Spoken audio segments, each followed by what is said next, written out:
What this is going to be, is just a series of videos on my thoughts. What I'd like to do is, as I get home from work, just decompress what's in my mind, capture it in video, and if I wind up doing this fairly regularly, then I'll upload it on YouTube to share it. Maybe it's interesting. And after all, I like listening to people ramble on YouTube videos. I can have it as background noise while I play video games or browse the web. So, trying to supply a need that I myself have. Anyway, what I'd like to talk about today is Ender's Game. And not the recent movie Ender's Game, but the novel. Because all too often I hear when people talk about the movie, they say this, well, it wasn't as good as the book. That's a fairly common complaint for any movie that comes from a book. But I hear a lot about Ender's Game, and it kind of bothers me because a lot of people seem to be under the impression that Ender's Game is a good book. And that's an impression I myself shared for many years. And I think it stems from the fact that people tend to read Ender's Game when they're young children. And Ender's Game is a child's book, so that's appropriate. But when you really look at it, or when you examine Ender's Game, what you'll find is that it's not a good book. And that's why it bothers me to hear people say, well, the movie wasn't as good as the book. Don't get me wrong, the movie is bad, but so is the book. The book has a lot of problems in it that people just entirely ignore. And so I'll be going over some of what I think those are. Most notable, I think, is the main character, Ender. And right away, there's the basic problem of the fact that an author cannot write a character that is smarter than the author is. It's inherently impossible, just based on what it means to be smart.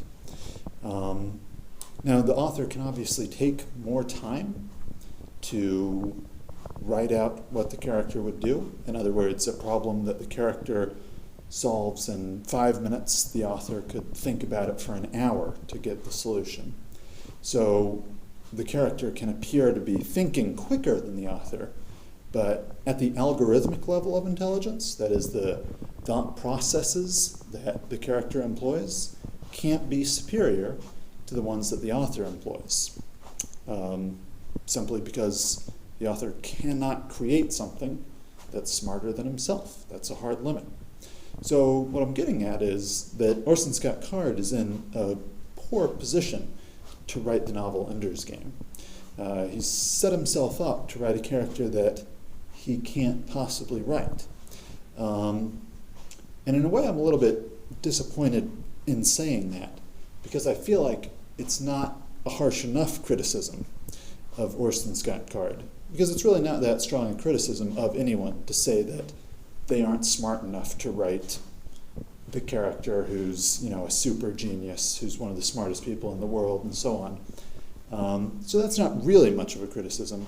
And I would like to disparage Orson Scott Card in the strongest possible terms. I think he's dumb. And I'll get to that in due time. But yeah, in any event, he's not the best person to write this novel. Unfortunate that he was the one to do so. So, Ender can't be smarter than Orson Scott Card, just as a basic law. And really, if you examine the novel, you'll see this coming up a lot. People in the novel say Ender is smart. It's very common, it's repetitious. Ender's a genius, Ender's so smart. But he really doesn't do anything that intelligent. And until you consider the fact that pretty much everything Ender does is idiotic, you may not realize just how dumb Ender is. And the reason you don't realize it is because you read it when you were a child and you weren't thinking critically. And again, that's the appropriate time to read Ender's Game, but still not a good book. So I'll talk specifics. One of the first things we see Ender do is get into a fight with the boy Stilson. And as a side note, let me apologize. I read the novel many years ago when I was a child, and I'm working off memory, so I may well get details wrong or the chronology wrong, but I'm confident in the general premise. So, right, one of the first things we see Ender do is he gets in a fight with the boy Stilson. Yeah, and he beats up Stilson, kills him, or hospitalizes him, I forget. Pretty sure kills him. And this scene is meant to convey to us that Ender's like a tough, vicious fighter. He's going to do whatever it takes to win. But really what it's conveying to you is Ender is not very smart. And it's probably also conveying to us that Orson Scott Card has never been in the kind of confrontation where a team of bullies, join up to beat you up after school. And what I mean by that is, it strikes me as incredibly unlikely that the bullies would fall for the, whoa, fight me one-on-one. These are like elementary school kids. They aren't medieval knights who are going to respect the chivalric code of honor. Yes, I accept your one-on-one duel, right? Like they're bullies. They're to beat up someone weaker and smaller and fewer in number than they are. They aren't going to be concerned with what looks, improper. Oh, it'll take 3 of you to beat me up. Yeah, that's the point. That's why we came with 3 of us. We just want to have fun beating you up. I feel like that's more of the mindset of the bully than oh, you take that back, I'll duel you. Seems improbable to me. And that's a really common thing throughout the entire novel, is that Ender will get into a tough situation, and then Orson Scott Card, behind the scenes, bails him out. How would this super genius fight a superior number of bullies? I know, the bullies would agree to fight him one-on-one. I don't think so. There's a saying about the board game Go that says,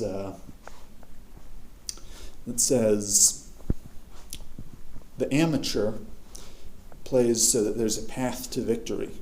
The master plays so that every path leads to victory. And what that means, reminiscent of a Sun Tzu quote as well, that says, the true soldier has won the war before he even goes to battle, something like that.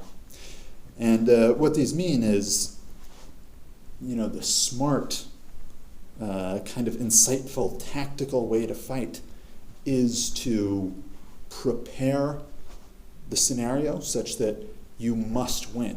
You should fight only when you have the advantage. You should get advantages before you fight. You shouldn't rely on some kind of deus ex machina to bail you out. Oh, well, Stilson will duel me, great. Now I can beat him up. You shouldn't rely on that kind of thing. Instead, what you should do is, if you're a super genius, you should anticipate what's coming. That's essentially what intelligence is the ability to predict from your surroundings what will happen next to you. So you should be able to anticipate what's coming. You should be able to react intelligently to it, such that what's coming works out to your advantage. Now, what I mean by this is pretty simple. In the Stilson fight, what are some smarter things Ender could have done? There are many. He could have befriended Stilson. He could have not acted like such a nerd, maybe. Be cool, be popular. He could have taken a different route home. He could have anticipated that the kid who was bullying him all the time would take advantage of his walking home alone without the monitor to beat him up. So he should have expected that. He should have been careful. Ender should have brought his own friends, walked home not by himself. Another idea is, who does Ender know who's bigger than the bullies, who's a vicious psychopath who likes fighting people? Of course, his brother. Why wouldn't Ender bring his brother into the mix, maybe? Now, it's not Peter's problem that he doesn't like Ender. In fact, Ender knows that Peter loves him because Peter apologizes to Ender in the night when Peter believes Ender's sleeping and says something like, "I'm your brother and I love you." So Ender knows that Peter loves him, that Peter's a vicious psychopath, and that Peter's bigger than the bullies. But he never connects like simple dots that honestly even a child would connect. Like very, very believable that a child would employ the defense of, "I'm going to get my older brother to beat you up if you beat me up." You could talk your way out of the fight if you were Ender. You could avoid it through many, many other methods than, well, first I'll challenge the bully to a duel, he'll accept because he's an idiot, then I'll win in the duel. And speaking of winning, it also strikes me as implausible that a child is going to kick somebody to death without knowing it. I mean, pretty unlikely that a child possesses the physical strength at the age of 6 or so to kick someone to death, even another 6-year-old. But if you were going to do it, the broken bones in your feet would likely inform you that you had wreaked some kind of massive damage on your enemy. If you were, stomping him in the throat and you're a super genius, you wouldn't be surprised to hear, "Oh, he died from that?" You would expect that if you were smart. So first encounter we have with Ender is Ender doing something essentially very dumb. And Ender later recreates the same stupidity in the fight with Bonzo Madrid in the battle station, or battle school. What he does, though, in the battle school is even dumber. And I say it's even dumber, even though the situation is so similar. Ender caught alone, off guard, outmanned, outgunned by Bonzo and his thugs. So the situation is very similar to the Stilson fight, but I say it's even dumber because it's just showing us that Ender has failed to learn from his previous mistakes. When he got jumped by Stilson in the beginning, that was a mistake, right? He was playing like the amateur. He wasn't setting it up so that every path led to his eventual victory. Instead, he was playing like the amateur, when we would expect the super genius who's going to lead humanity to victory against the aliens would be playing like the master. We would expect him to anticipate bullies coming and have defenses prepared for them. But he doesn't do that in the Stilson fight. Later, maybe a year later, I forget the exact chronology, Ender's in a similar situation with Bonzo Madrid, and he hasn't learned anything from his previous mistake. His strategy is still essentially the same. "Oh, hope I get lucky." Like, hope again another kid agrees to duel me when he's here to murder me. Not very believable. How much cooler would it have been if Bonzo and his thugs show up, to fight Ender, and he's like, "Ugh, thought you're so smart, Ender, you think you're going to save the galaxy or whatever." And Ender says, like, "I see it takes, 2 friends and you to beat up such a small child. That's strange." Bonzo says, "Yeah, we're going to beat you up." And Ender says, "Well, I brought 30 of my friends." And then the dragon army bursts in. Like, Ender's smart. Ender's thinking. He has an army of people who serve him, and he used it against someone who was obviously his enemy. Or, "It takes 3 of you to beat up me." Bonzo says, "Yeah, that's right, we're going to kill you." And then Ender says, "Well, as it turns out, those thugs are actually sensible, reasonable human beings, and they figured out that I was the best hope for humanity, so they were working for me the whole time, and they're going to now overpower you, Bonzo, and drag you to the Commandant and have you expelled." Like, that would be, he's thinking well, he's smart.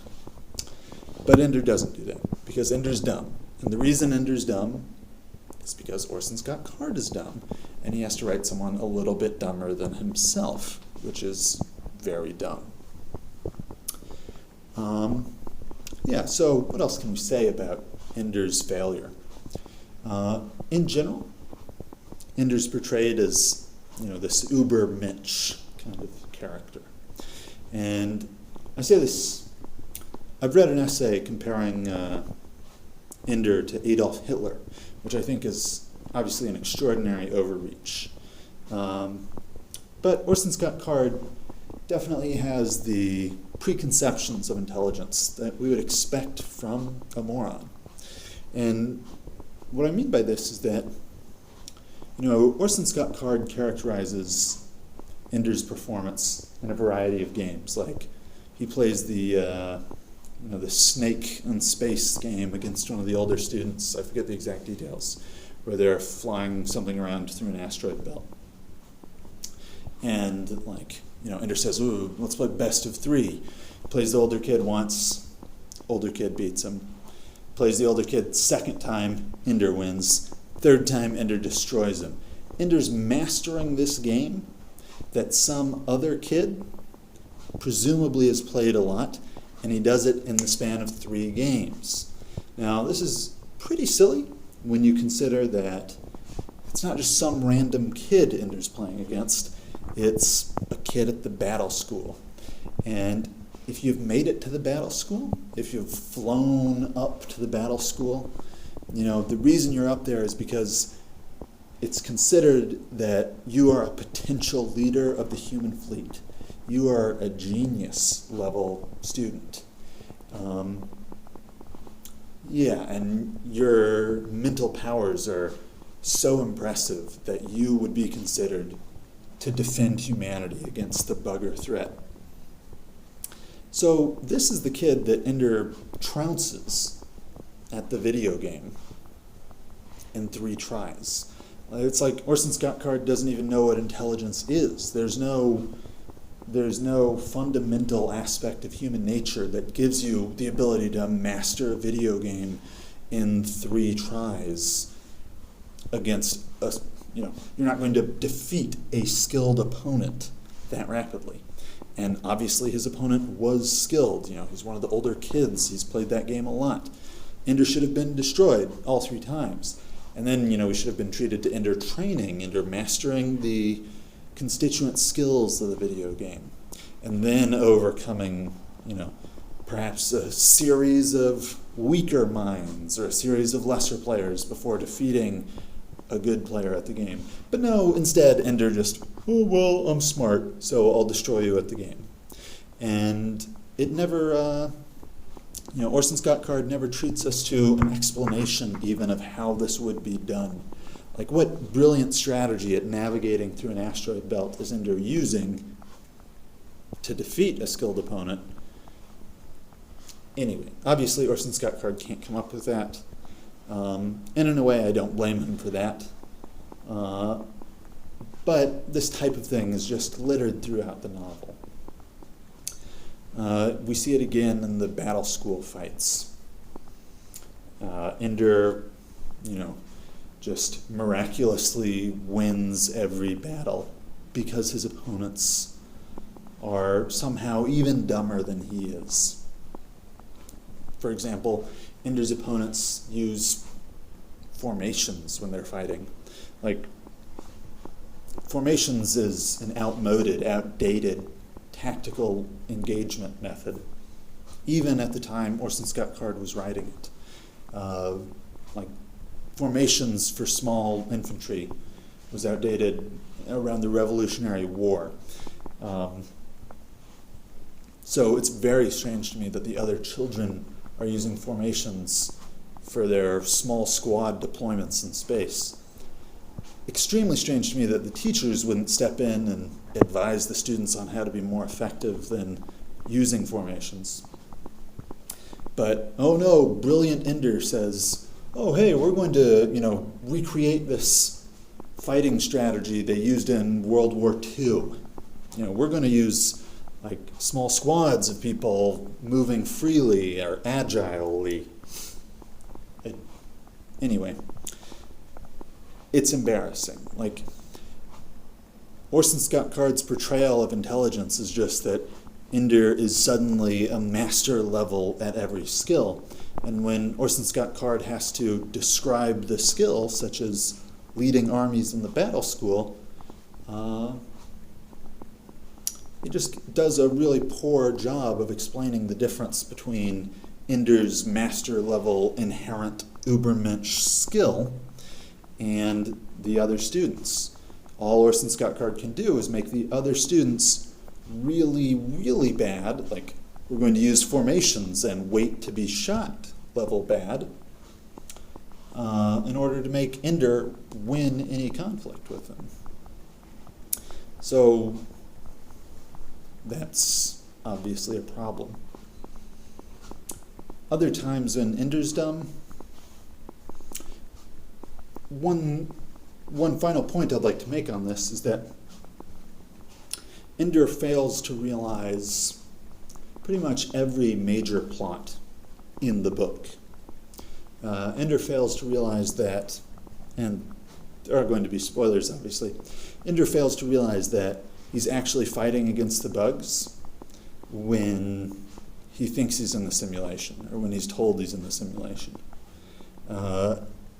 Now, obviously that would be a tricky thing for anyone to realize, but Ender's supposed to be the smartest human in the world. He's supposed to be the best equipped mentally to handle this challenge, and he can't even figure out that, oh, I'm actually fighting a real space battle. I'm actually fighting a real invasion.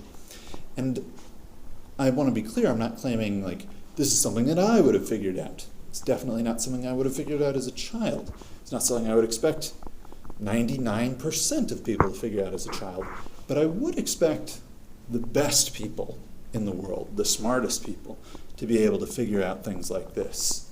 The clues are there if you're willing to look for them. Like, why would they be training us so hard at such an intense pace that we're causing permanent psychological damage? Why would they be training us to this extent? You'd have to wonder if you were Ender, like, wow, actually my opponents are suddenly skilled tacticians, whereas before, nobody could really challenge me. So Ender would think, is it because I'm facing against the brilliant Mazer Rackholm? Or is there something more? And Ender might investigate into just how brilliant Mazer Rackholm is. For example, Mazer Rackholm simply got lucky in the last bug war and destroyed a bug queen's ship, ending the bug invasion, which, is not really indicative of a brilliant tactician's mind. So when Ender sees the bugs in the simulation suddenly behaving brilliantly, suddenly behaving a lot smarter, he should be perhaps a little suspicious that he's facing Mazer Rackholm, who he has no evidence to believe is a brilliant tactician. There are likely other points too, other subtle clues in the way that the adults interact with him and treat with him. And even in the basic premise of, why are we at a distant starbase to run simulations of a space video game? What's the point? Why wouldn't I be on a secure facility on Earth to do this? The only good reason you can think of is you want to be out in space where you can establish your secure communications link. That's the only reason I can think of. Probably something that Ender should have thought of. But no, he doesn't think about that. And actually, while I'm on this point, it's, I think, a fair segue into really how dumb the battle school itself is. Because it's a bad institution. These kids aren't training to be space marines. They don't need to know how to shoot. They don't need to know how to interact together in squads of soldiers, or how to move in formation, heaven forbid.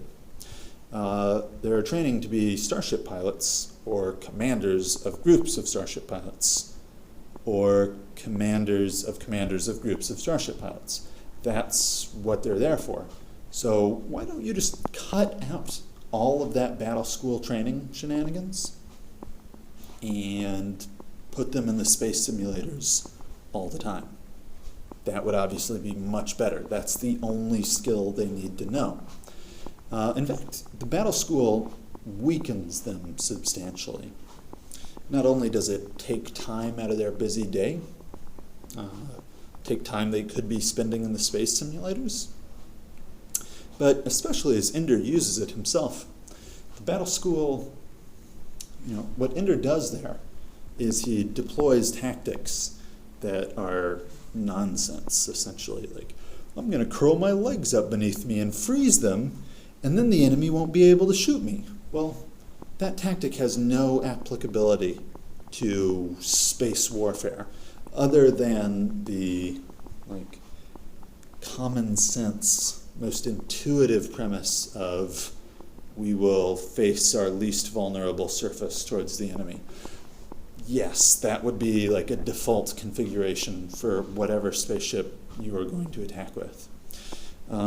So really any kind of strength or benefit that Ender derives from his creative tactics, which I would call nonsense, is harmful to Ender and to the other students as a whole, because it's teaching them to rely more on gimmicks or tricks that are not applicable to space combat. And because they can rely on those gimmicks, they aren't forced to develop their tactical abilities to the level that they might otherwise be. So, Ender has Bean, develop a cord that will hook people rapidly through the battle realm. Again, stupid, dumb. How would that carry over to spaceship combat? I know. We'll have our engineers develop a way for our spaceships to move super fast. Genius. This kind of thing is not going to carry over, so it's a waste of time for them to learn it. I understand that what they're supposed to be learning is the basic principle of do what it takes to win, but they should also be learning tactics in 3D, which all of these kind of cheating, creative methods of fighting in the battle school are leading them away from. One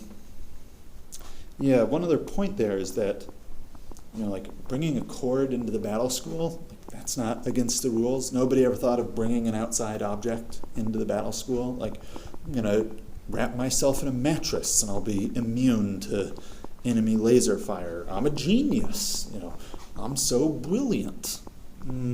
No, I don't think so. So, some of those things are just downright cheating. Others, for example, the enemy's gate is down. We're just going to send a squad of our soldiers to rush the enemy's gate. That's, again, Orson Scott Card failing to understand how intelligence works. None of the other kids thought of that. You would expect ordinary children to think, let's try to complete the objective to win, as opposed to, let's exterminate every enemy soldier to win. And the book is clear that nobody had ever came up with that idea until genius Ender, the boy wonder, thought, I know, I'll complete the objective before exterminating every enemy soldier. Dumb. Dumb, Orson Scott Card. Dumb. He can't make Ender be a super genius competing against other 99% of a super genius kids, because he can't write either super genius or 99% of a super genius, because he's not a super genius. He's not a genius. He's an idiot. So the battle school is dumb. The people running the battle school, much dumber. They reject Peter, Ender's brother, because he's too violent.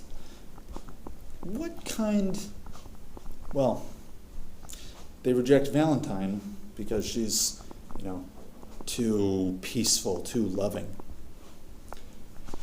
So crazy. In Orson Scott Card's universe, the Ender's Game universe, these are, genetic supermen and women who have the potential to save humanity, and they're being discounted wholly because of some idiotic psychiatric evaluation at the age of 6. I think if you were an international organization dedicated to saving humanity, you might possess the requisite material, skill, will to influence the psychiatric profile of a 6-year-old child. If you think Peter's too violent, let's enroll him in a program to teach him empathy. Let's get him to interact with a psychiatric computer to, dull that violence in him. Let's get him on medication. Let's monitor him with our computer monitors and teach him how to be less psychopathic. And obviously just the inverse applies to Valentine. But they don't even try to do anything like that. They're like, oh, well, you would be the perfect candidate. Our fleet's en route to the bug homeworld, but we think you're too violent. We think you're too peaceful. And these things are entirely untested. Peter is peaceful enough, he's social enough, diplomatic enough to convince Valentine to join his cause. He's political enough to